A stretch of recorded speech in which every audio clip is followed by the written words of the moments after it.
There are 25 points awarded for a race win in the ADAC GT Masters. There are 5 races remaining of the season. There are just 6 points separating the top 6 drivers in the points championship. It really couldn't be closer. This season is going to go all the way down to the wire. A driver who's not in the championship chase is Jules Gounon, but he is on pole position in the team Zach Speed Mercedes. Our championship leaders are Christopher Mies and Ricardo Falla in the Monteplas by Land Audi, and they start 6th on the grid. There's Frank Pereira in the GRT Grasser Racing Team Lamborghini, who starts on the front row alongside the Zach Speed Mercedes. And then one of the challengers in the championship, the number 70 car, the Manfilter Team Landgraf HTP Winwood Motorsport Mercedes, with Maxi Book at the wheel to start off with, and then Raffaele Marciello due to be taking over during this race. They are in the championship hunt and nibbling at the heels of the Monteplas by Land team. Welcome to the Sachsenring, everybody.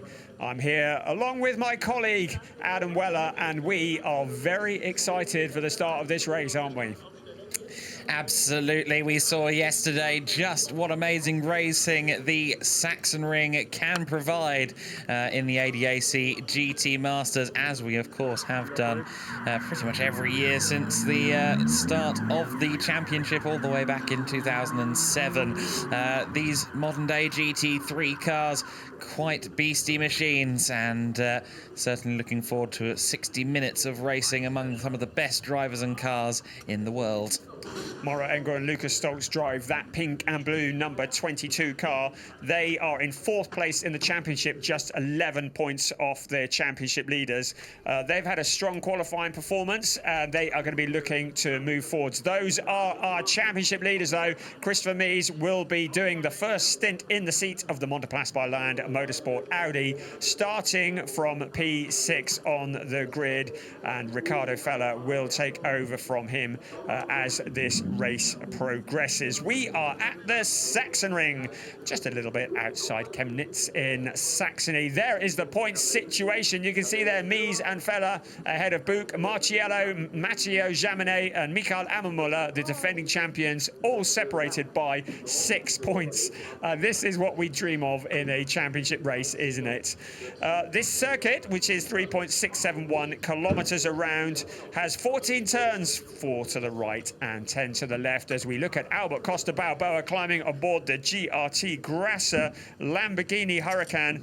They had a race that they would rather forget yesterday. Friday didn't get any running in at all due to mechanical issues, and then yesterday more issues, seeing them retire from the race. Patrick Niederhauser, the 2019 ADAC GT Masters champion, has scored well in the Phoenix Racing Audi, starting from 8th on the grid.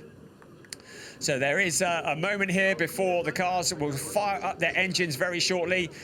Dries Vanthoor, a name on many people's lips, racing for Team WRT, starts from P9. He will be sharing driving duties with Charles Viet. They've got a bit of work to do from there. Probably not in the championship chase for this year after some poor results. That car there most certainly is, though. They led the championship for much of the season. The SSR Performance Porsche, Michael Ammermuller at the wheel. Ammermuller and SSR are the defending champions, looking to become the first driver and the first team to successfully defend their championship in the ADAC GT Masters. They had a run of very bad luck and poor fortune over the last couple of rounds, which saw them dropping down to 5th place in the point standings.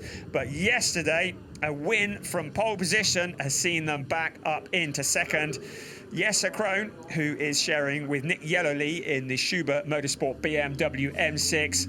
Another driver combination that we had high hopes for coming into the season, but those hopes have not been realised. They're currently down in 6th place in the championship. Not out of the running, but with an awful lot of work to do from there.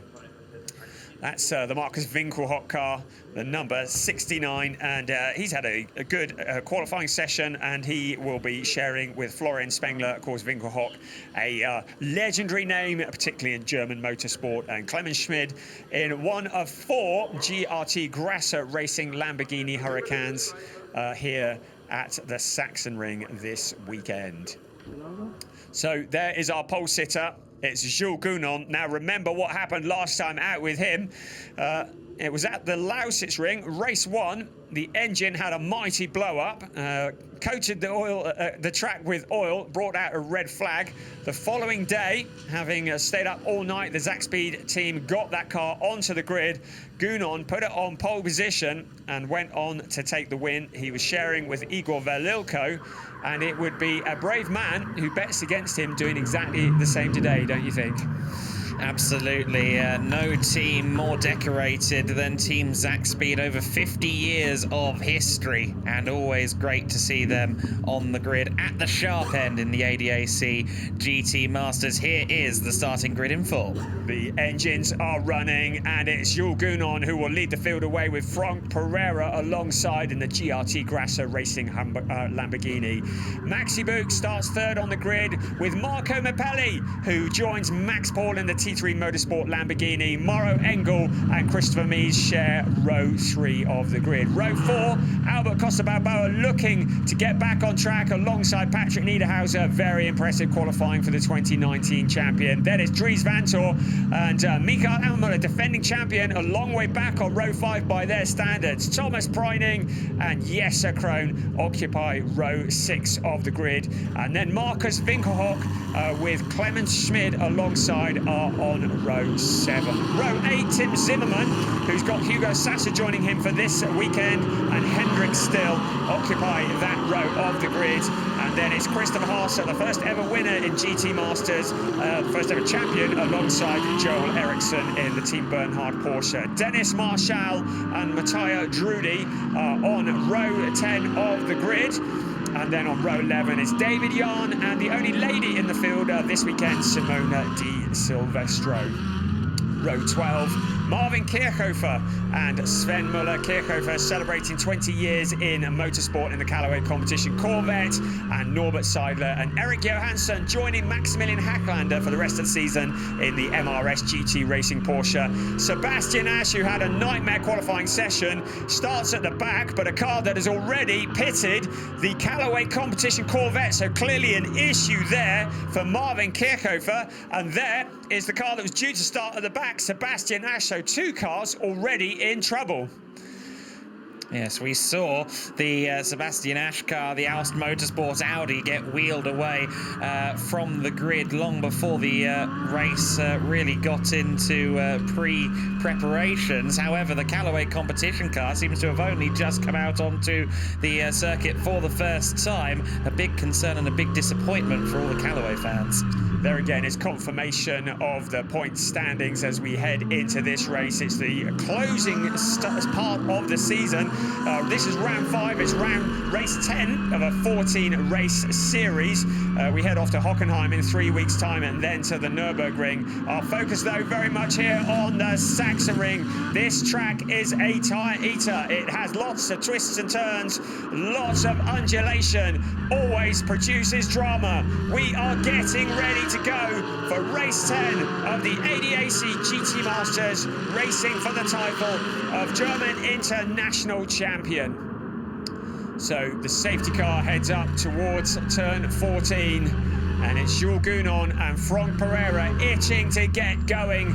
And it probably feels like ages as the cars are lining up side by side. The light is starting to fade. We're not expecting any rain, but the headlights are on. Out onto the pit straight we come. It's Jules Gounon alongside Frank Pereira. This looks absolutely spot on. Ready for the green lights, and we are racing. racing. It's Jules Gounon who leads the way down towards turn 1. From Pereira dropping back. Look at Maxi Buch up into second place, and Albert Costa Balboa muscling his way past the TR Talksport, and we've got a spinner. Championship contenders. This is going to surely bring out a safety car. Maxi Buch, a main championship contender, pointing in the wrong direction. We've also lost Mikael Ammermuller. So Mikael Ammermuller, the championship contenders, all getting caught up at the start.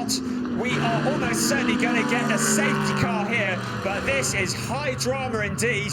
This has big implications on the championship. Also involved there is David Jahn in the Team Sportwagen Technique Porsche, and also the number 28 of Christopher Harter, and he is in the Monteplas by Land Audi. So this has big implications. Safety car is out, and we always knew that it's hard work getting around those first few corners, and on the first lap this has been proven to be the case, hasn't it, Adam? Absolutely, it's a fairly wide circuit, but there's always a limit on real estate, and unfortunately Albert Costa Balboa there was one car too many into the first corner, tried to take the inside line where really there wasn't space, and well, it was a concertina effect from there. Unfortunately, Maxi Buch really the main victim of that one, although you have to say Mikael Ammermuller, that's another big casualty. You see the start again now.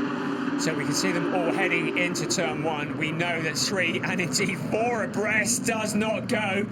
Buch is turned around and gets collated head on by the number 91 car. Ammermuller doesn't look as though he's got any major damage, so we would expect to potentially be able to rejoin. We're looking from a different angle. You could just see squeezing in, and do you reckon Buch just kind of lost it on his own almost? You see the car turning around, both of the man-filter liveried cars pointing in the wrong direction. Yeah, this is the camera angle that will tell. On the live pictures, I was convinced he'd had a knock from the rear, but in slow motion, I do tend to agree with you that maybe he didn't. Here's the point of, there was a slight impact there. I think that might have been the BWT back top sport car there that we just see. Yeah, slight. Oh no, that might be the Lamborghini actually. So I think first thought, best thought from me there. Albert Costa Balboa, it was there that maybe just slightly got into him, but from there, of course, the impacts only got heavier.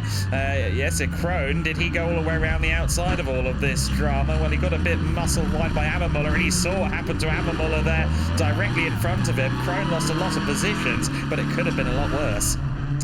You can see the Zaxby's Mercedes behind it also picked up damage, and that's why that is the sound of somebody's bank balance reducing significantly, because there's a lot of damage with those cars all getting together. And this is the view from Mauro Engel's perspective, and it'll be interesting to see what the race steward makes of this. I feel as though it's just going to be too many cars into too small a place, and the incident is under investigation, as we see on our timing screens. Another view looking on the inside from Pereira, and at that point Buch is sent spinning. Doesn't get any easier nor any cheaper to watch, does it? It's always a shame to see that much battered carbon fibre off these GT3 cars, and that's a very, very dejected driver there. That's David Jahn out of the twin Busch-backed Porsche, and unfortunately his race only lasting the one corner. Yes, it doesn't matter how many times you watch it, they don't spin any less, do they? And I hope it gets better with every angle, but it doesn't. That's made a bit of a mess at the front of that Porsche. There is no doubt at all that that is out. Janis Fitcher is not going to get a drive, and there he is, wandering back. Well, I think hospitality is still open. You might want to go and sit in there and bury your head under a pillow, I should think, after that, because that's not the kind of day he wanted. They recorded a no finish yesterday, which is a real shame. They've had a really strong season in the Team Sportwagen Technique Porsche, really impressed on every round, but Sachsenring will be one that will be consigned to the history books. They won't be reading that book in a hurry, I don't suppose. Just to update you then, it's Jules Gounon who leads the way from Franck Pereira and Albert Costa Balboa, who was the big winner in that start. Marco Mappelli Great start for him in the number 71 Lamborghini. And then Mauro Engel, Christopher Mies, our championship leader, Thomas Preining, Patrick Niederhauser, Marcus Winkelhock and Tim Zimmerman rounding out the top 10. We'll keep an eye on our screens to see if there's any more information. Ammermuller is down in 21st place. Pretty well guarantee he won't finish there in this race. It'll either be in front of that or behind that, but Ammermuller is someone who pushes hard, and he needs to score points here. So Gunon leading them around behind the safety car. There was a lot of debris, and they're still probably going to need to move that number 91 car before we can get this back under green flag conditions, I should think. Good chance to show you saw that little marked box area on the side of the track there. That is the penalty box. It's a new piece of armoury as we look at different angles of the opening lap incident. The penalty box is a new piece of armoury in the toolbox of the race director, and it allows the steward to issue a penalty that is not as severe as a drive-through penalty. The penalty box is a 200-metre section, and if a driver is asked to pass through the penalty box, they have to do so at 60 kilometres an hour off the racing line, so it's a lighter penalty. I wonder whether anybody from this opening lap is going to pick up a visit to the penalty box or indeed the pit lane. The stewards, well, I hope they've got lots of videos to look at. We've got plenty. They've got a lot of decisions to be making to see whether there are there's any blame to be cast. One driver that really did benefit from that was Kierkofer in the 77 Callaway Corvette. Of course, we saw that car join the race extremely late and is actually all the way up to 17th. I know all the way up to and then 17th does sound like a bit of a misnomer, but given we had 27 cars taking the start, to end up 17th at the end of lap 1 is certainly something that I don't think anyone at the Callaway pit wall would have expected, and that's very unfortunate, isn't it? The sight of Maxi Buch's car. Raffaele Marciello recently saw the GT World Challenge Europe Sprint Cup title go through his hands in an accident at the penultimate round of the season, and unfortunately his title hopes in ADAC GT Masters have also just taken a significant blow. So he finished 4th in yesterday's race. Certainly won't be doing that today. That Mercedes in a very sorry state. You mentioned Marvin Kierkofer just now. He's celebrating his 20th anniversary in motorsport. And the Callaway competition team with the Corvette having something of a pretty good track record here at the Sachsenring. They won here in race 2 last year, and as we see Maxi Buch walking back to the pits, Raffaele Marciello, I should think will be looking just as fed up, and there will be notes compared, but there's no amount of note swapping that's going to get that Mercedes back in the race.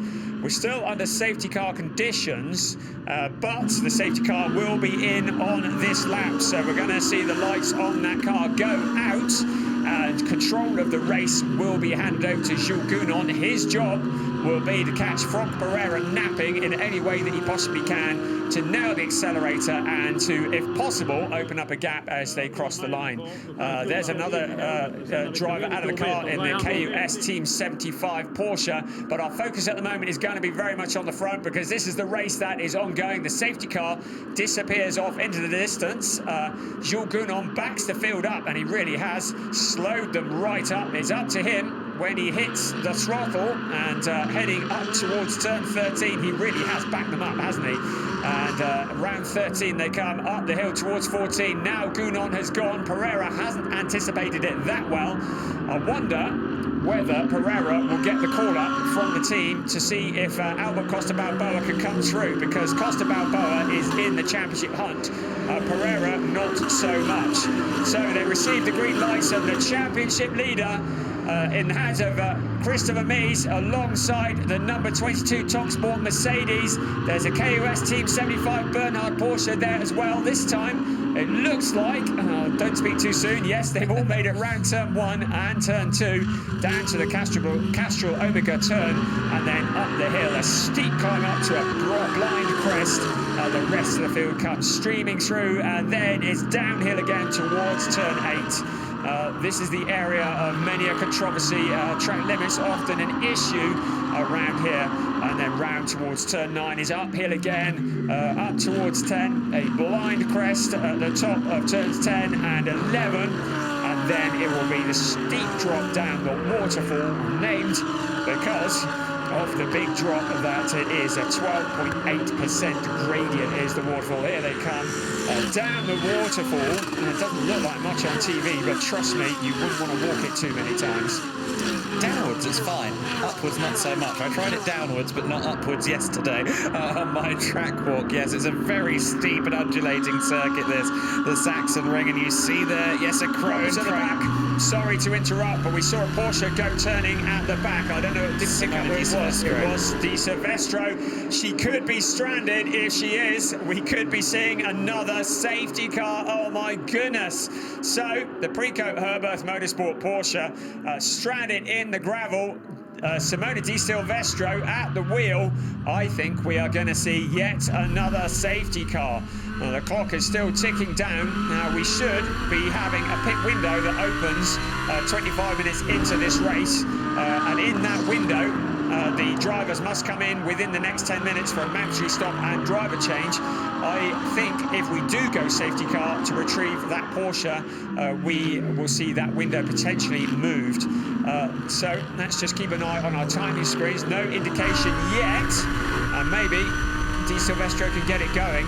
And yes, here we go, safety car is out. So as predicted, back under the safety car. We've done more lights, more laps behind the safety car than we have racing laps at the moment. I was going to say the one with the flashing lights is leading the most laps, but Gounon slows down. He's going to have to do all of that once again, back in the field up. Di Silvestro, she's got a trackside view of all the action. We can see she just gets out a little bit wide. I don't think there was any contact. Simona Di Silvestro, who was representing in the Indy 500 this year.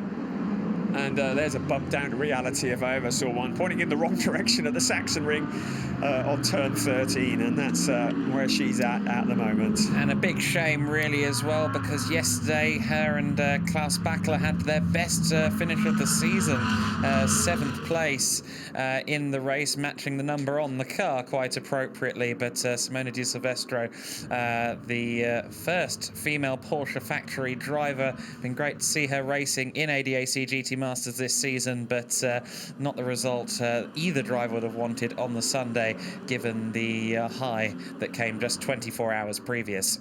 And you can see in the Precoat Herberth Motorsport Porsche, they're not very delighted. Klaus Bachler is not going to get a drive in that car this afternoon. So, once again, we are behind the safety car. We are a quarter of the way through the race. I think that the pit window might easily get moved to give the drivers in the first stint a little bit of time behind the wheel, because as things stand at the moment, they're going to be straight in for the driver change. The number 29 car is our championship leader, Christopher Mies, is at the wheel, and this is what the championship would look like if the race finished now.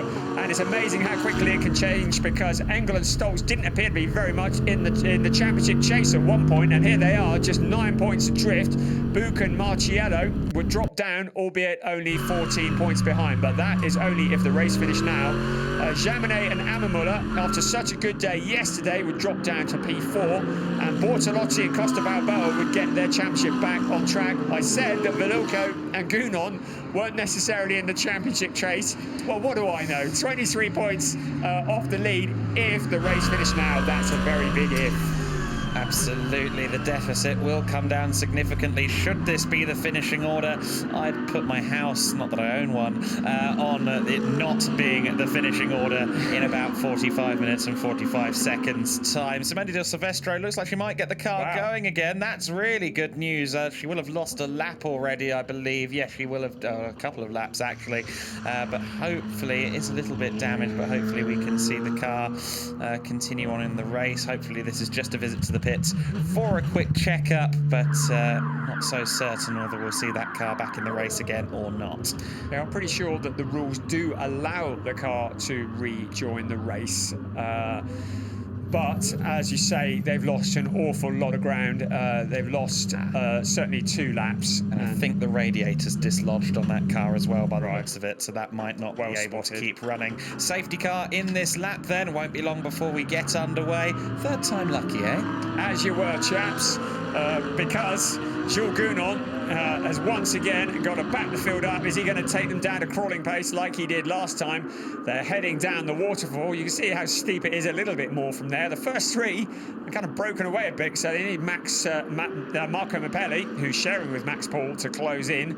That car doing a great job in 4th place. Mappelli has been a true entertainer all weekend. He certainly was yesterday. Now this time Gounon goes early, and from Pereira, well, we thought he was going to get at least another little short shoot before it all went. Look at that. Gounon has really caught him napping. So Jules Gounon leads the field across the line. Franck Pereira a long way back, and he's going to be troubled by Albert Costa Balboa, who has his mirrors filled with Marco Mappelli's Lamborghini.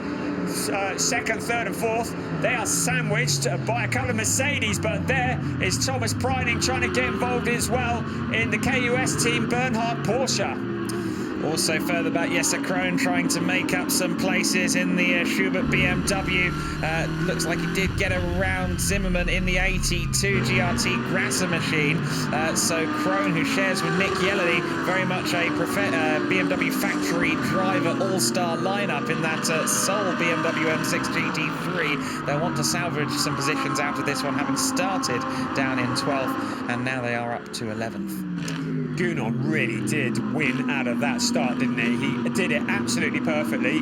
He showed them how he was not going to do it on the previous start. They all expected him to do that exactly again, and he left them all standing. This is the view on board from Mara Engel. That's what 5th place looks like if you happen to be in the race. Ahead of him is Marco Mappelli, returning, replacing Hugo Sassa in the T3 Motorsport Lamborghini for the GT Masters. There's another Lamborghini on the outside, the number 16, being driven by Clement Schmid, and he's sharing driving duties with Mike David Ortman. For all the Hugo Sassa fans, don't worry, he is here. He's in the number 82 GRT Grasser Lamborghini. On board with Sven Muller in the number 99 car. That is 17th place. Ahead of him is that Marvin Kirchhofer. It is indeed, as we see some more side-by-side action running through the first corner. Jesse Krohn not able to make up another position, despite his best efforts to get around Marshall in the 33 Audi. Car number 63 is under investigation for causing the collision at lap 1, turn 1. That is Albert Costa Balboa in the 3rd place car, the first of the GRT Grasser Lamborghinis. That doesn't come as a particularly huge surprise, it must be said. We did wonder whether that might be the case, didn't we? So their championship challenge going from bad to worse, because if they do pick up a penalty, that's really going to hurt them hard after yesterday's non-finish.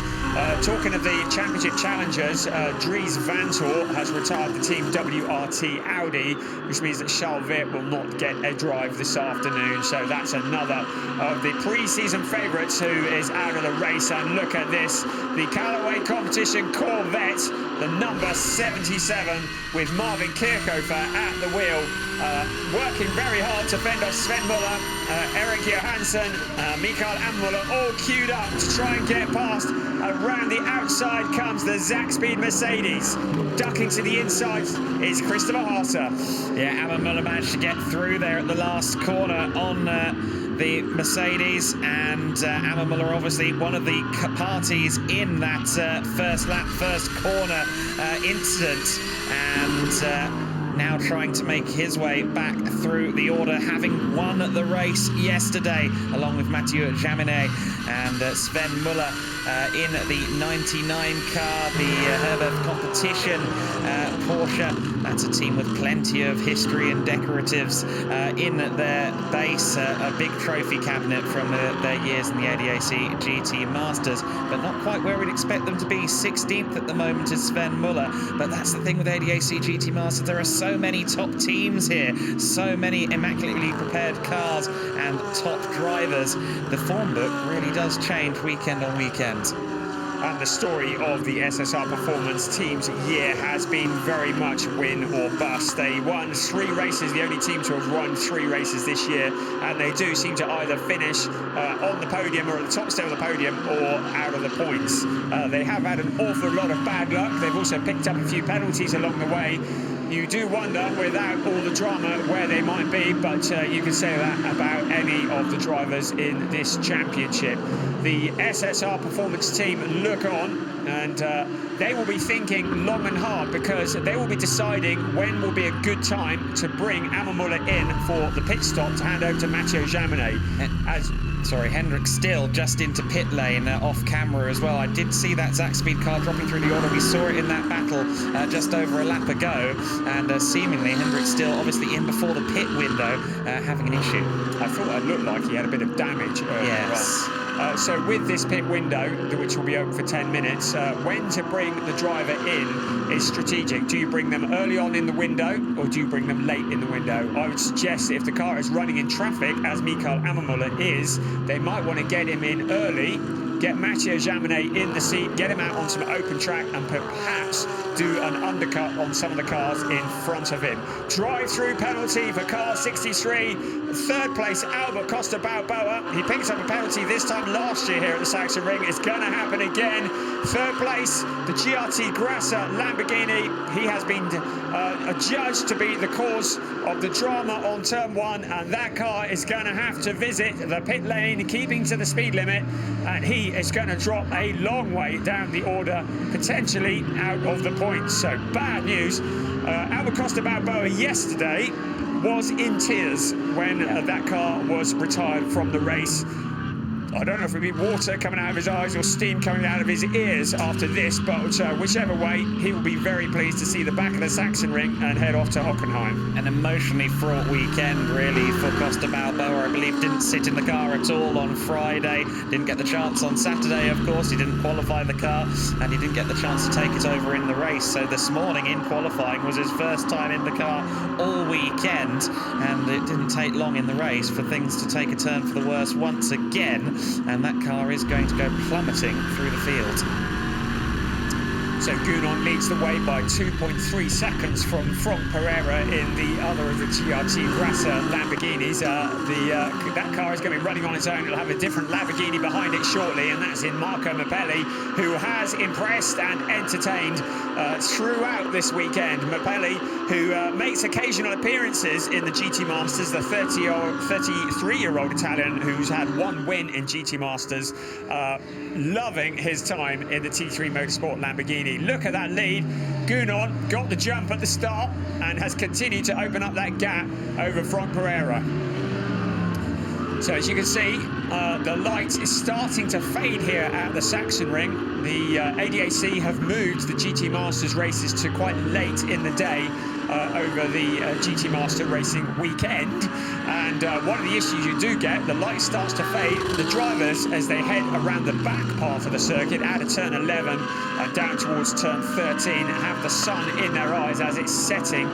Very atmospheric. You can see how long those shadows are, but it does play havoc when you're trying to work your way through the traffic and on such a tricky track such as this.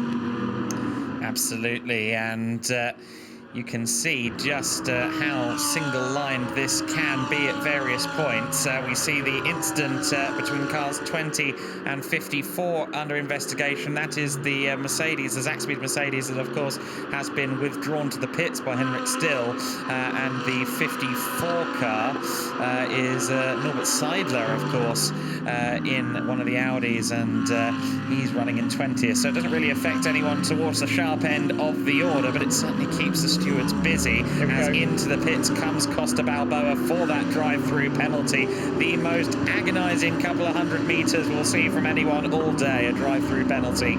So Albert Costa Balboa will be so frustrated. Look at all these cars, position after position after position coming through. He rejoins behind Christopher Haase. That is in 19th, almost last place. In fact, why not? Hey, Norbert, why don't you come through as well? That's it, stone last almost.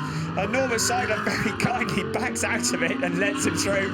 Maybe he saw what happened on the first lap, but we're looking again at that, and that's why he got that drive-through penalty. I will guarantee. Well, I'm not going to go and try and talk to Albert Costa-Balba after this race. I'll tell you that for nothing. There's our leader, and the pit window is open. So despite, well, it will be in 10 seconds, despite our suspicions that they might move the pit window, the stewards have decided not to. So the pit window will open, and now it goes 10 minutes. And in that 10 minutes, every driver must come into the pits for a mandatory stop and driver change. May I remind you, there is a minimum pit stop time. It must be above 70 seconds from pit entry to pit exit. If you go below 70 seconds, you will pick up a penalty. First to blink, Mauro Engel. That's an early stop for him. Lucas Stokes will be ready to take over the duties. You can see it's a team effort. They help each other, so Stokes helping him to get unbuckled. The steering wheel goes back. You pull out the seat insert because they're different heights, different shapes. Jump in. No massive hurry because they've got that 70 seconds, but you've got to be belted up, ready, plugged in, because when the clock strikes 0, you need to be ready to go. You can see the countdown. They've still got 40 seconds before they have to hit the pit exit. Also in SSR Performance, Mathieu Jaminet taking over from Mikael Ammuller, also championship leaders. So many of the front runners. Christopher Mies is going to be giving way to Ricardo Feller, so he's into the pits as well, as is the Callaway Competition Corvette. Marvin Kirchhofer handing over to Jeffrey Schmidt. There's smoke. They're probably going to have nightmares whenever they see smoke coming from that car after what happened at the Sachsenring. But I believe that is just very hot brakes. The Corvette will burst into life shortly. The car in front of them getting out of the pits first is Luca Stoltz and the 22 Mercedes. The rest of the cars filing out behind them. You can see from the graphic on your screen, if one of those little P's turns red, then it indicates bad news, because it means they've gone below 70 seconds. And Jules Gounon comes out in the midst of all of these drivers and cars that are just embedding themselves back onto the circuit. So potentially Jules Gounon going to have to avoid some cold brains, as some may say. Some drivers warming themselves up in the car for the first time in the race, and certainly treacherous in general when you come when you're coming across the line and then you start to see the cars filing out of the pit lane. You maybe take a bit of a deep breath and go, okay, let's try and survive this one. Jules Gounon will have to see when that Zach Speed Mercedes comes in. The Callaway Competition Corvette there kicking up some gravel in the hands of its new custodian Jeffrey Schmidt. Cold brain, I'm going to adopt that for all the errors that I make when I'm commentating. So yes, that's me all over. Only 5 cars have visited the pit lane so far. So we had the initial flurry, some quite significant ones as well. Yellow Lead was another car that came in. All significant cars that came in early. One of the real significant ones, though, is Jules Gounon, and he's still out. And one would suggest that while he's got an open track in front of him, oh, well, what do I know? I reckon he might stay out later in the window, but clearly not. Here he comes. Igor Valilko will take over. Now, this combination, doing this at the Sachsenring a few weeks ago, was the winning combination, and Igor Valilko will jump into the seat, take over the duties. This is where it gets really confusing, because Mapelli's in, Preining's in, Niederhauser's in, and it's all changed. We've still got 10, 11 cars that haven't made their mandatory stop. They've still got 6.5 minutes in which to do it. Frank Pereira then inheriting the lead for the time being in the GRT Grasser Lamborghini car number 19. We see a replay here from the T3 Motorsport Lamborghini of Maximilian Paul, getting a bit of a nudge, a friendly. We don't need to do the pit lane speed limit until we're in the pits. Please hurry up just a little bit. And yes, you may well look at the front bumper, mightn't you? Yeah, I recognise that pain. Yes, indeed. So that's a slight bit of cosmetic damage. Thomas Preining has now handed that car over to Christian Engelhardt, the 75 KUS Porsche. Max Paul has taken over from Marco Mappelli. Now, Max Paul, a lot of responsibility on his young shoulders. Their best result of the season was in 8th place yesterday. They're standing to do quite well out of this race, especially as many of the fancied runners towards the front have eliminated each other. So when the pit window closes, we'll give you a better indication of where they might be in relation to each other. But Max Paul, having just picked him up, look at that glorious red P alongside his name. Well, it won't be glorious to him because that indicates that he may well have gone below the 70 seconds minimum time. He might well be visiting the penalty box. Yes, and a little bit of intra-Audi warfare as well further back there. That's Ricardo Feller trying to find a way around Yusuf Awega. Yeah, Yusuf Awega in the number 4 car. Awega, they're going defensive into turn 9. I would say that's not an overtaking place, but I've been proven wrong several times during this weekend. A few corners that may not look so obvious for overtaking have been utilised as such across the various ADAC categories, including the GT Masters. We saw the 71 car under investigation. Of course, that's what we already talked about, the red P, and the drive-through penalty is applied. That means, if it's a drive-through penalty, that means it was a significantly shorter stop than was required. If it's only a few tenths or something like that, they will just run through the penalty zone on the outside of turn 2, but clearly it was a rather more serious transgression. That's a howler, and that is going to absolutely wreck his race, and I feel absolutely gutted for both Marco Mappelli and Max Paul. The teams try to time this to the absolute last tenth because every tenth counts. I mean, look at this. You'll see how close they're running on the track. You have the opportunity to gain space through the pit stops, but you have the opportunity to wreck it. Whoever's on stopwatch may be just a little bit too eager. Maybe Max Paul was a bit eager pulling away. Whatever it was, they've gone clearly well below that 70-second time, and a drive-through penalty. Well, watch him drop down the order like a stone. Of course, they will claim that it was down to Thomas Preining's nudge on pit entry that the car had a short pit stop, but I'm afraid it was clearly a rather more serious short pit stop than that. Otherwise, they would just get put through the penalty loop at turn 2.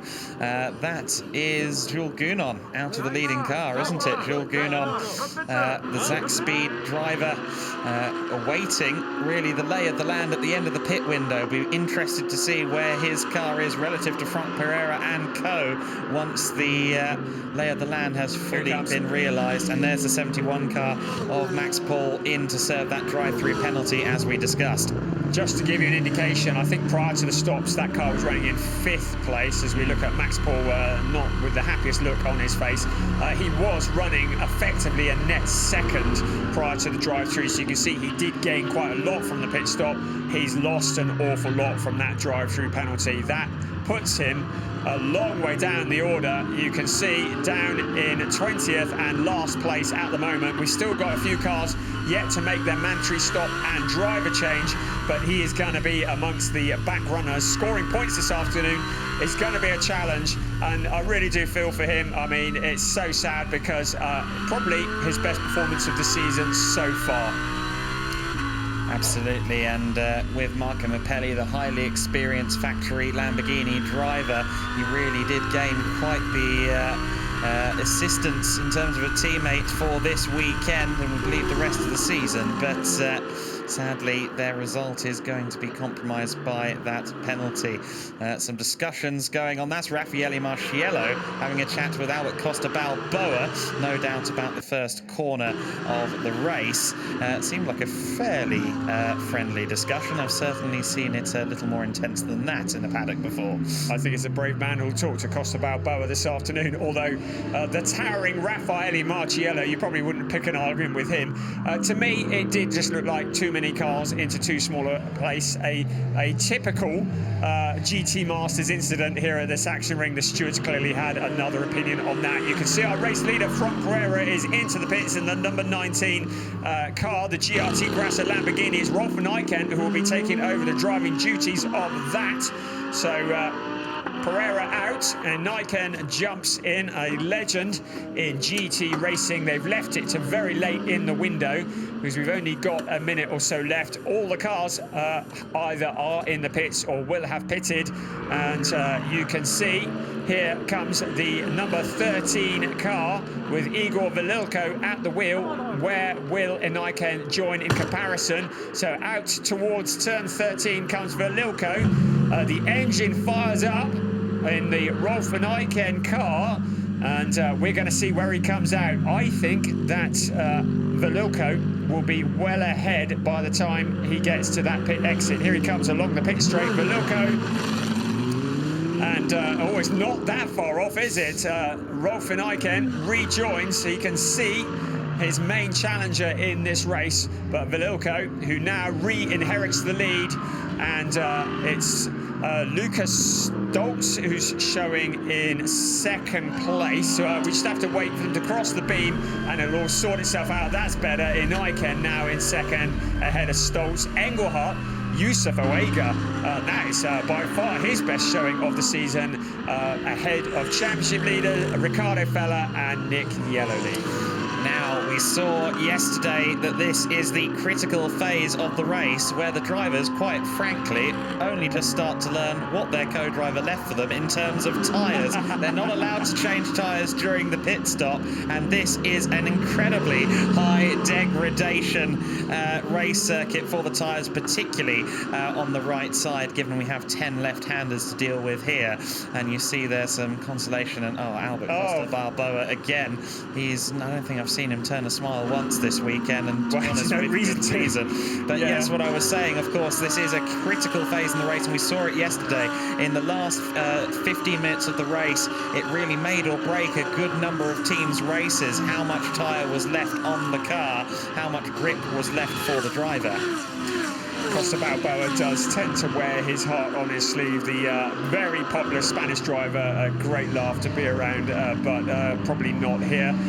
We're looking at the one of the GRT Grassa Lamborghinis. That is getting past the number 14, and that is the 63 of Mirko Bortoloni, trying to make up some lost ground.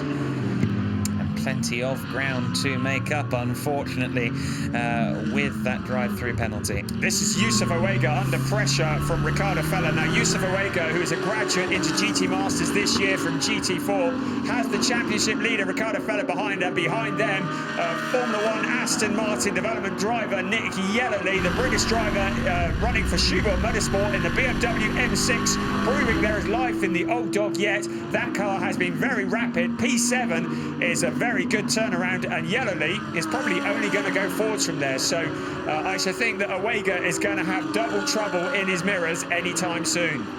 Yes, he's got a who's who of GT racing on his back bumper at the moment. High pressure situation for Oega, the young driver in the number 4 Audi.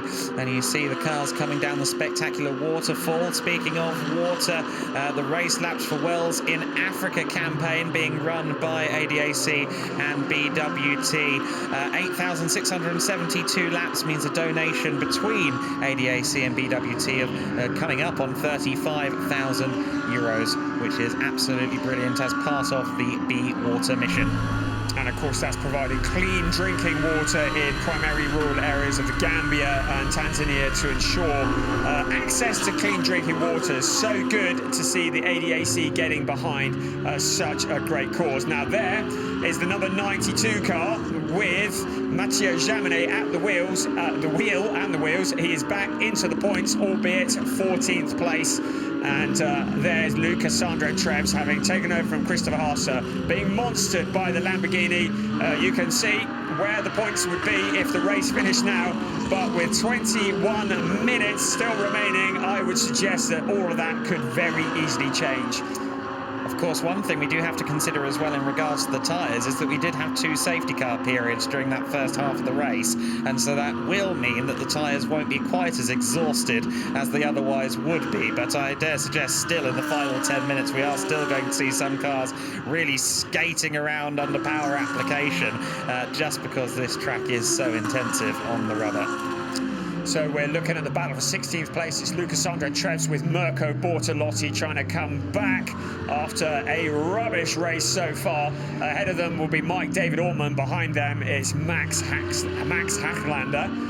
And I can see you've got some drama going on here. We see a great fight between these two Audis, but we also saw Nick Yellerly weaving. He's fallen back behind the two Audis that were ahead of him.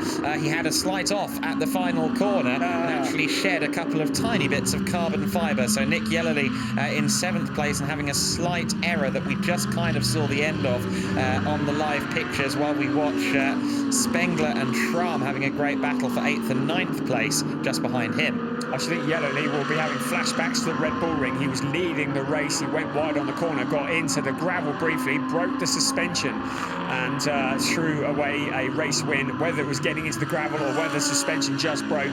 But he will be very nervous if he's run wide. He's got a lot of work to do there to catch back up with Feller. And this is a challenge for 2nd place. Lucas Stoltz and Rolf van Eiken. In Eiken, his mirrors full of the Team TalkSport WRT Mercedes. Here they come up towards turn 14. In Eiken is going to struggle to hold Lucas Stoltz off. He's going to pick up the slipstream as they head along the pit straight. It's front engine versus mid engine heading in towards turn 1. Is Stoltz going to make a move? He looks to the outside. Will he duck back to the inside? No, he won't.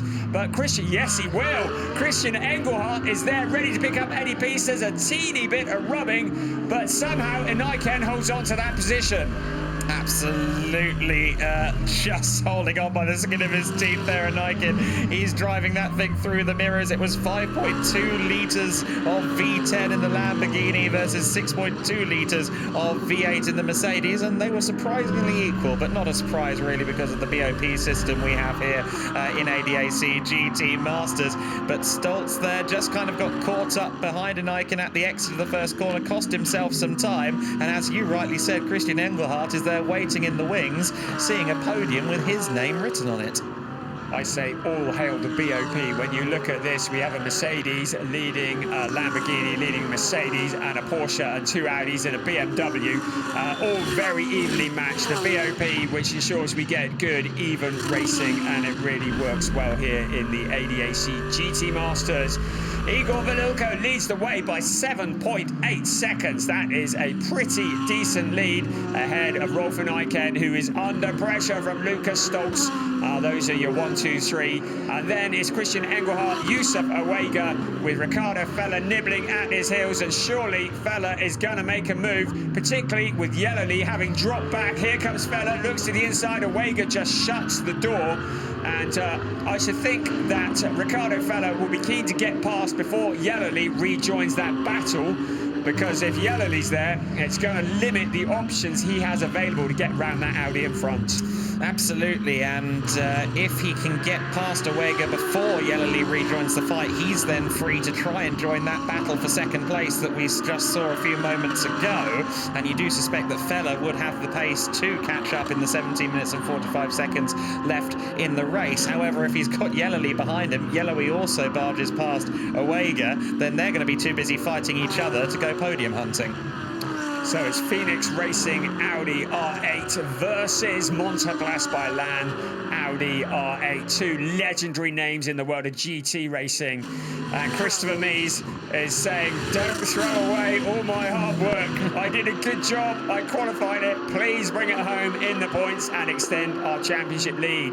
You can see the front runners in front, and once again in the background you just saw Yellowly picking up a bit of dirt, going very wide out of turn 13. So that BMW, I wonder if it's running out of grip at the back of that car. Well, we did see that in the race yesterday afternoon. The car really did struggle in the hands of Jesse Krohn towards the end of the race. Of course, it's Yellowly's turn to complete the race today.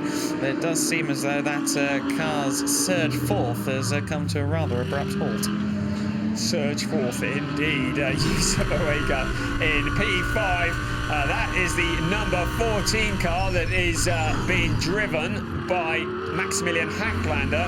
And of course, Max Paul, now you're looking back from him, he's got all that hard work to do. He's out of the points at the moment. He's down in 18th place.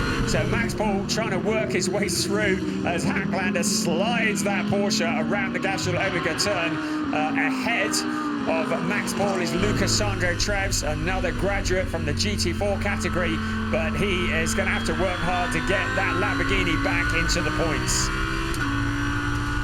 So Yusuf Owega for Phoenix Racing took over Patrick Niederhauser. Just looking at his results, his best so far has been a P9, I should think a P5. But if he can hold off Ricardo Feller for the next quarter of an hour, I say kudos to him. But even a P6 would be quite a result. That is a driver who is improving as each weekend progresses. Another driver who's improving in this race is Igor Velilko. He opens up the gap to 9.674 over Rolf and Eichen. Lucas Stoltz just still holding on, more than holding on, hanging in very well indeed in third place. So Max Paul already with all guns blazing as he closes in on the back of the 28 car of Lucas Sandro Treves. Adjusting the belts. We've seen that repeated on replays yesterday with potentially a keen eye from the stewards. I think that might have just been for comfort rather than anything else. So I think that's a good thing that it's not a full adjustment. I think that's Max Paul saying to himself, right, yes, I am going to go and I'm going to grab this by the scruff of the neck. And it's like, hold on, I'm coming through. Quite literally, buckle up. Lucas Sandro Treves is going to not going to know what's hit him very shortly because Max Paul is going to be turning the heat up. Ahead of them is Mirko Bortolotti, and in 15th place Mike David Ortmann and Hugo Sassa in 14th. Those two drivers are running in the same team in the GT4 category here at Sachsenring this weekend. And Sassa and Ortmann picking up a win yesterday and coming home in the places today as well. We've just seen Mirko Bortolotti relegate Hugo Sassa on the timing screen, so Bortolotti is now up into 15th place. So all movements throughout the order. There's plenty of packs. This is kind of what we get in the second half of the race, isn't it? These little battle packs, and here's one of them. That's the number 69 Audi out of the Car Collection Motorsport stable, currently being driven by Florian Spengler, and he is still having to defend from Schramm, who they've two have been together ever since they came back out onto the circuit. And well, it's not so much guns at dawn as into the sunset, but it's a great battle between the two of them. And there you see in 11th place, just in the back of shot as well, Jeffrey Schmidt in the Callaway Corvette, the car that started the race at the very back of the order, courtesy of not getting out onto the grid in time. And really, they're on the verge of a top 10. That would be an amazing result from their first lap starting position. We said the Corvette was going to be quick, didn't we? Another quick car is still Kim Louis Schramm, and he is still monstering after Florian Spengler, and he needs to get past him very, very quickly because there is Ilya Earhart behind in their number 11 car, ready to jump on any opportunity that might present itself. But Kim Louis Schramm continues to hound, and the number 11 car going wide out of the corner, the Corvette looking to close in.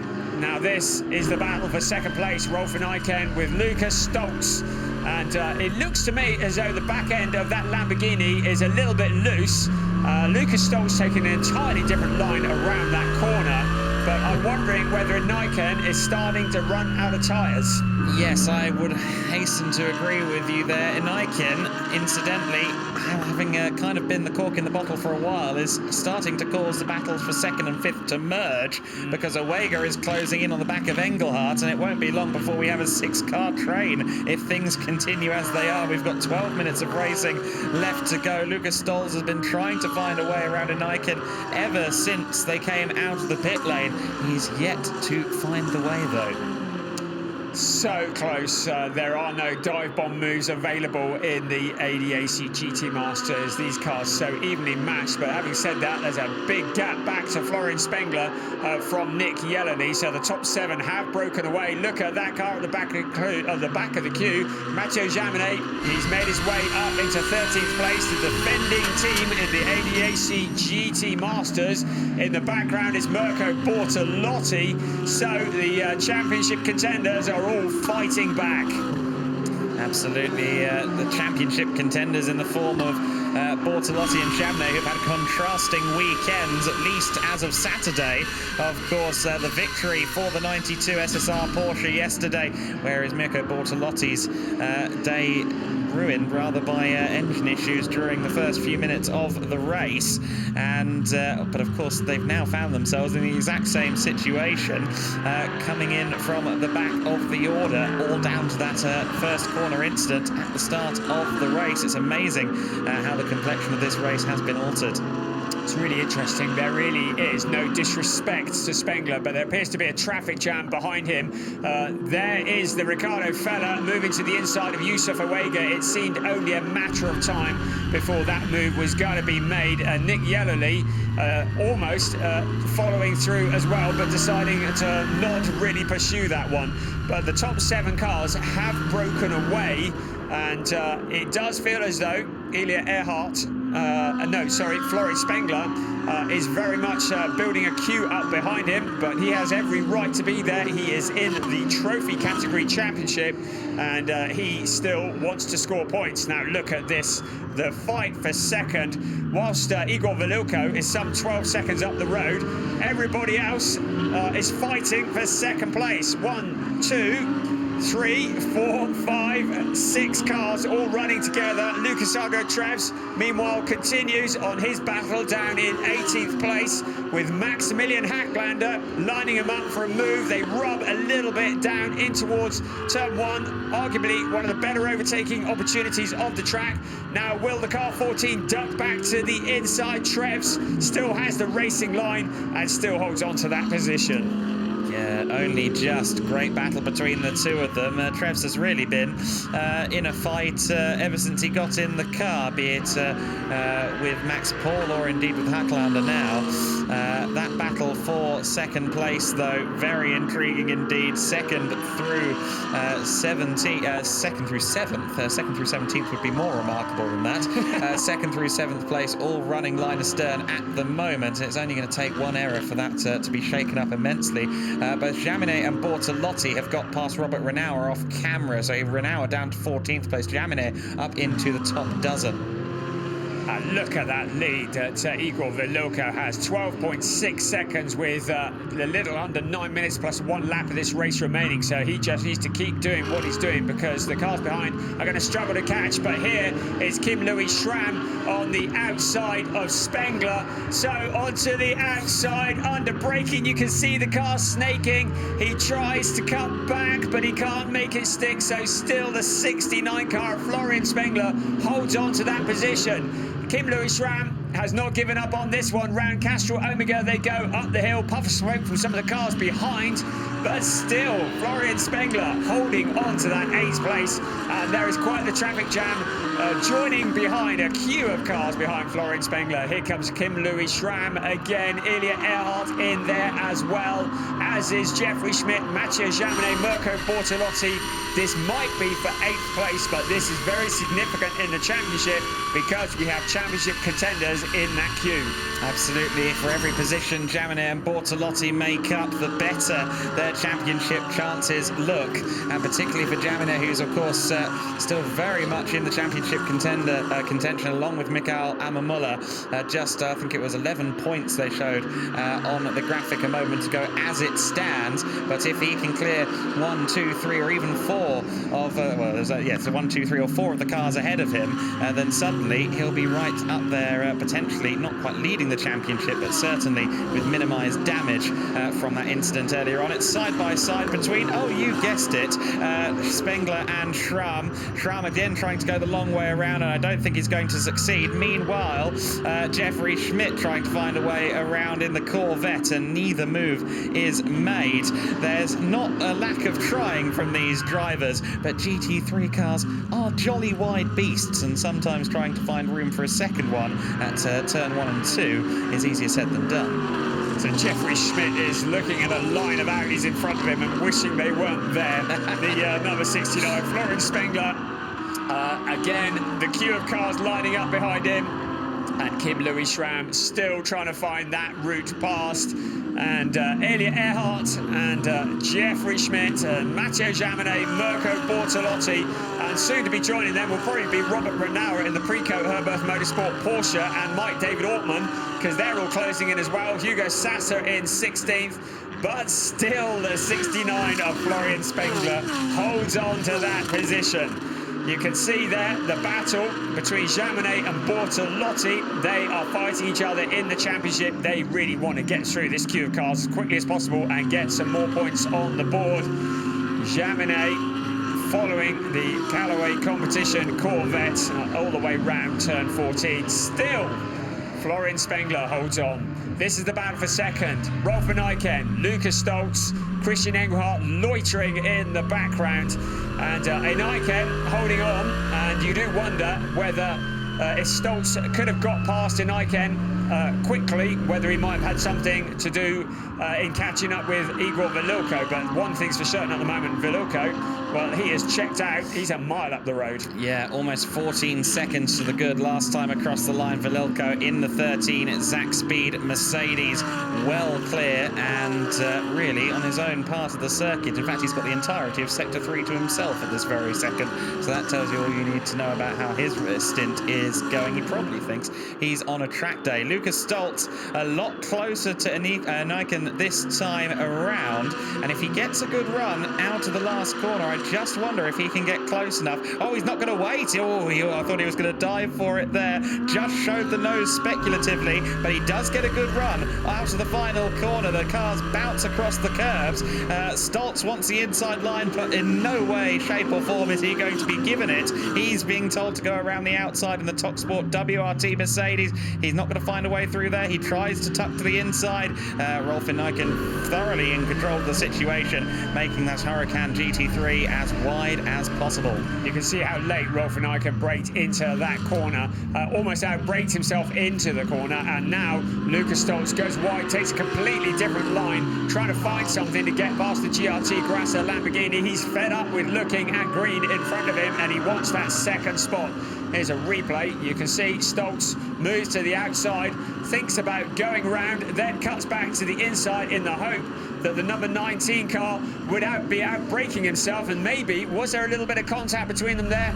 I think there might have been just a little bit of a nudge, and yeah, have some of that, why don't you? He says in third place, but very much as you were. Christian Engelhardt, Ricardo Feller, Yusuf Awega and Nick Yellowly following on behind.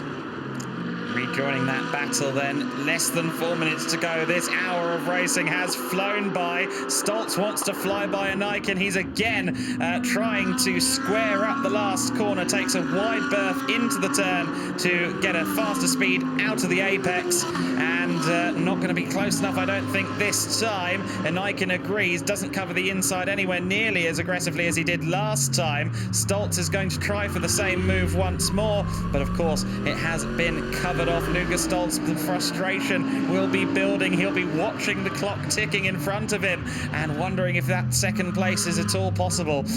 With every passing lap, it seems more and more unlikely. And Eycken firmly putting in a great defensive drive in that second position. He knows how to get his elbows out, doesn't he? And Eycken, vastly experienced driver. Absolutely. We are in the closing stages of race 10 of a 14-race season for the League of Super Sports Cars, racing for the title of International German GT Champion. And it's Igor Velilko who leads the way. He has it very much in the bag if he can just keep it pointing in the right direction without problems. What he doesn't want to be doing is what Rolf van Eycken is doing, bumping across the curbs, bringing up the sparks, and the other side of that car is going to have grooves in it after that.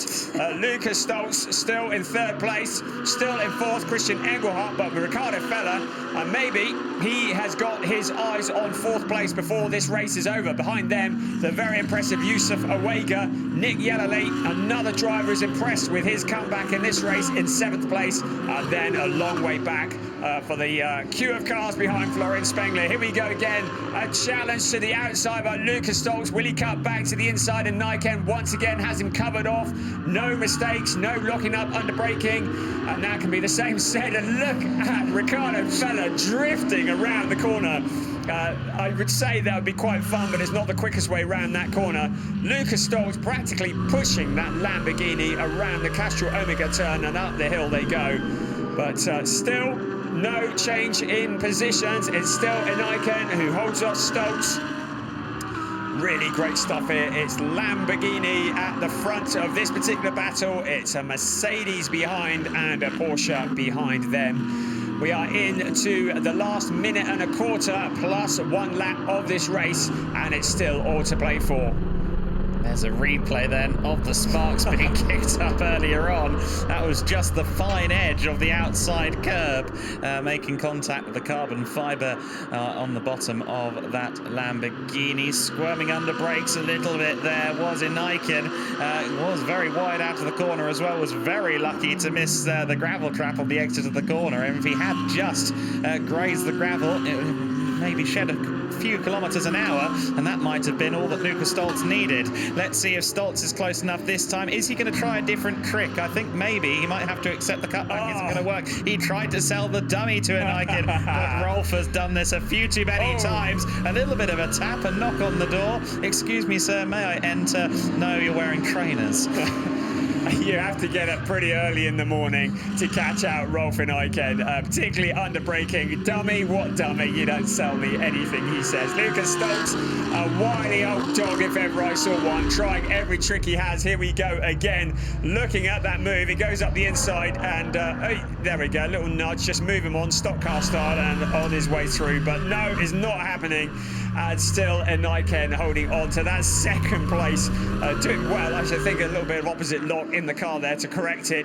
There is our race leader. Good heavens, why did the clock get to 0? I didn't even notice that. We are into the plus 1 lap of this race, and it's Igor Valilko who leads by about 3 days from Rolf Eniken in second place. It's a long old wait for a second to come around the corner. There he is, Lukas Stoltz, still challenging him, still pushing him.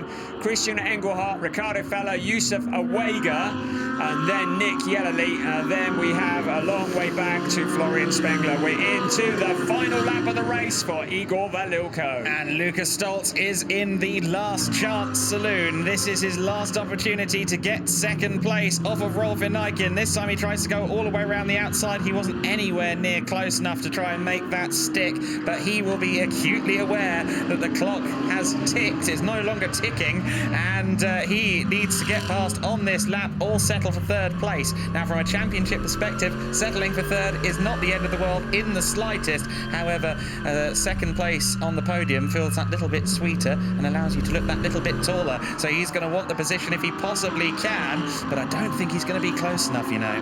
No, Rolf Eniken, a wily old dog, so much experience, and not one who's prone to making mistakes.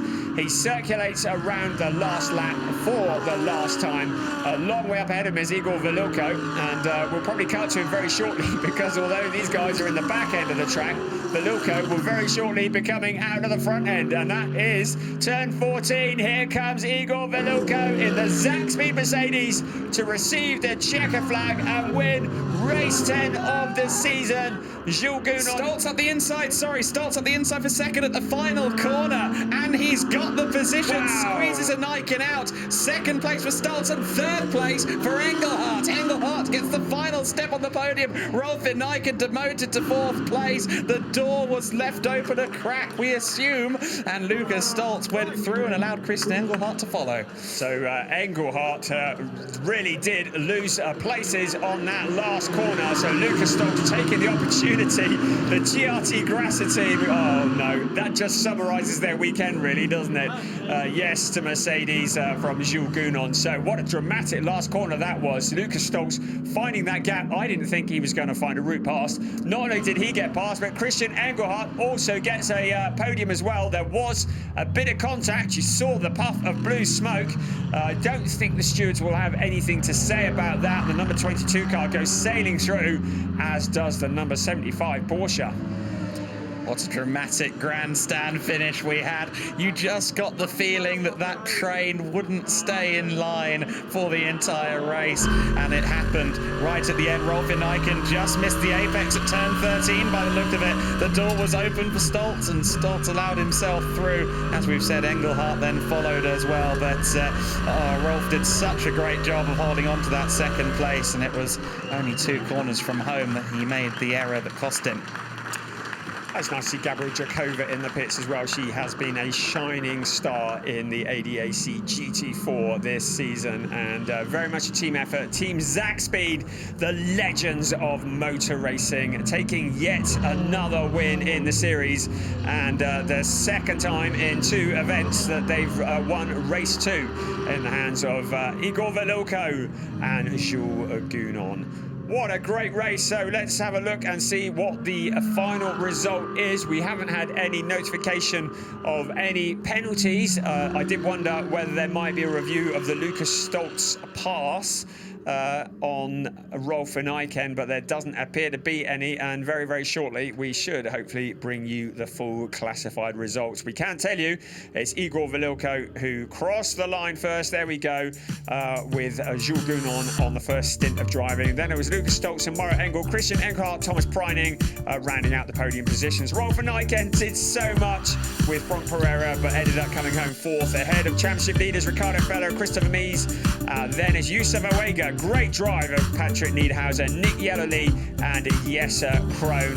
And then we see the 69 car in 8th place. That was Florian Spengler with Marcus Vinkhop. He never did allow the Kim Louis Schramm car to get past, did he? And I'm just looking to see where Kim Louis Schramm did actually finish. And in fact, Kim Louis Schramm showing in 20th position. So I wonder whether there was a bit of contact in the latter part of the race that saw that battle end in tears for Kim Louis Schramm. Such a shame. No such bad luck, though, for these drivers here. It's 2 Mercedes on the podium again. Igor Velilko and Lucas Stoltz mugged Igor Velilko by Jules Gounon. Well, that'll do you back in if nothing else will. Lucas Stoltz, Mauro Engel also in the Mercedes in second. The legend that is Christian Engelhardt, the 2020 defending champion in GT Masters, alongside Thomas Preining, getting his first podium of the season. What a race that was. It was a nail-biter. It was one of those, you got that feeling that something was going to happen, and it did at the very last couple of corners in the battle for second place. And, of course, as we heard there, Schramm having a moment somewhere, or getting involved maybe with someone else somewhere on the last couple of laps. Lots of drama here at the Sachsenring. And I will also want to say, 10th place, eventually, for Jeffrey Schmidt from the very back of the grid in the Callaway Corvette. They've had a difficult weekend, but I think a top 10, given the circumstances, will be great for them.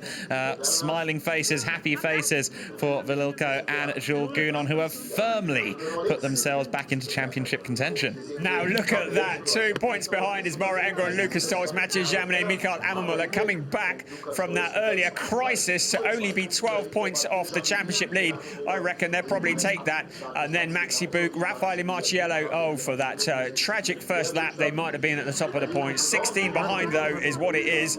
Velilko and Gounon, well, write them off at your peril. They are on the championship hunt. They are 25 points behind. To remind you, there are 28 points available for every race. 3 for pole, 25 for the win. So plenty of room for change yet in the final 2 rounds, the final 4 races of the ADAC GT Masters. We look again at that challenge for second place. I can see both myself and Adam keep looking at the timing screen to see if the stewards are making any comments about it.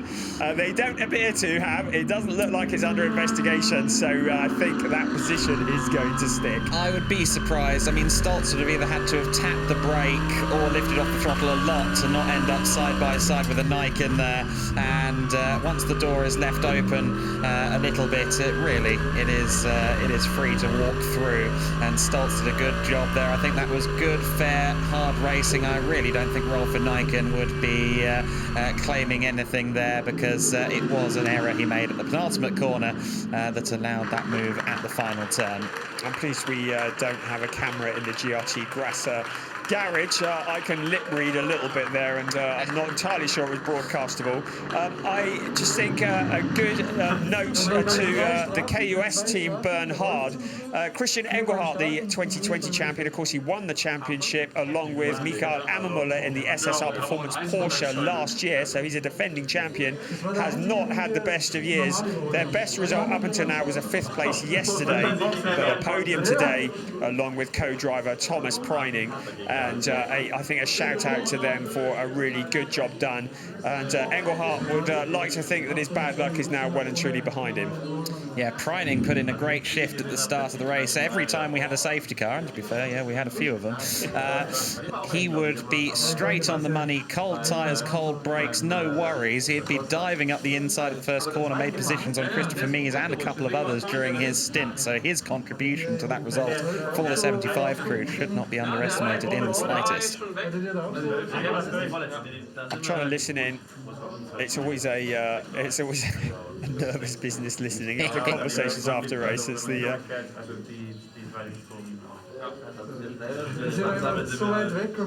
Yeah, it's mainly in German, which is probably good. We don't wish to unexpectedly broadcast expletives across the nation. It does sometimes come out, but it's always really interesting to hear the conversation afterwards, to hear any background information that might be had. I should think Rolf and Eichen will be fuming in the number 19 Lamborghini, having been ousted from the podium in the final corner of the race. And Christian Engelhardt will be like, yeah, I'll have that, thank you very much, as indeed would Thomas Preining.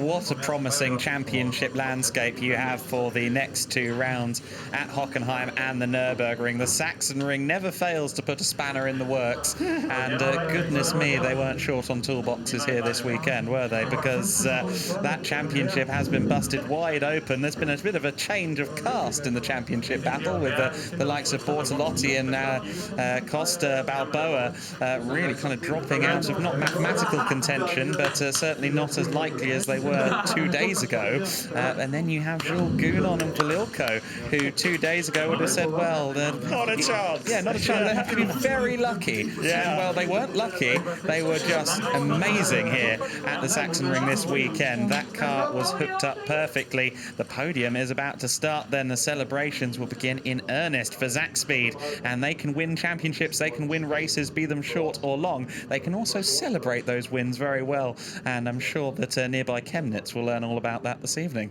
They certainly will. You make your own luck in this championship, that's for sure. Gounon and Velilko. Velilko, one of the drivers who is very much coming up through the ranks, taking his second ever win in the ADAC GT Masters in this race. His first was last time out at the Lausitzring, and that was on his birthday.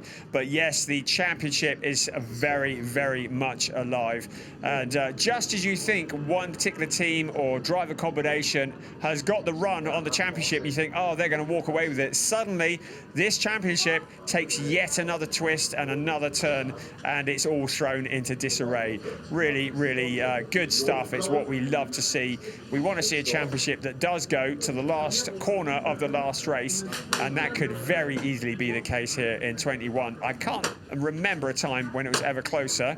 I can't remember a time that I ever saw a dull race at the Sachsenring in the GT Masters either. Always entertaining. So the drivers just preparing themselves for the podium celebrations. There'll be the trophy awards first, of course, and Velilko and Gounon will be at the top step of that podium. There'll be a representative from Zach Speed that will join them on the podium as well to pick up the team trophy.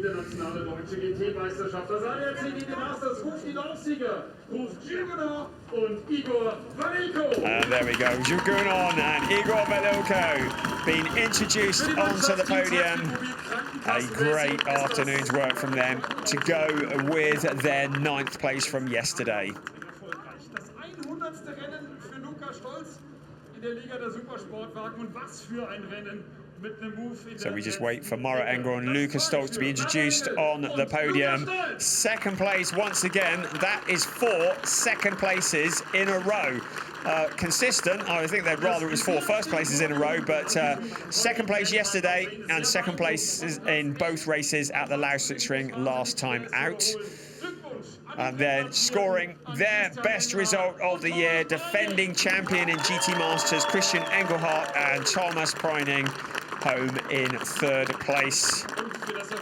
Now we just wait for the representative from Zach Speed to join us on the podium. And that is Fred Lagarde, who joins us on the podium for the team. Right, it's National Anthem time.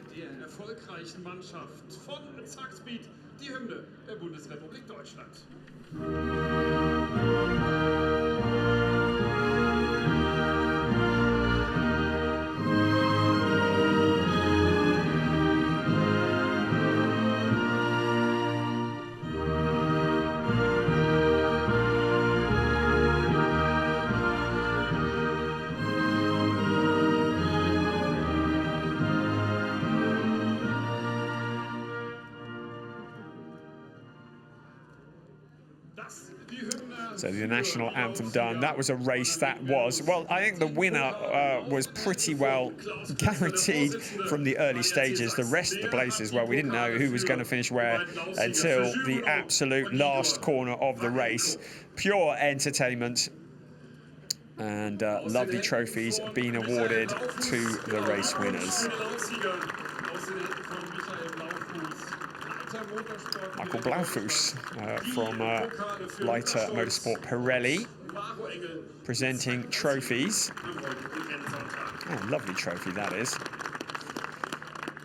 I'd have to get a mantelpiece, but it would look good on it if I had one. And 3rd place, Engelhardt and Preining getting their trophy.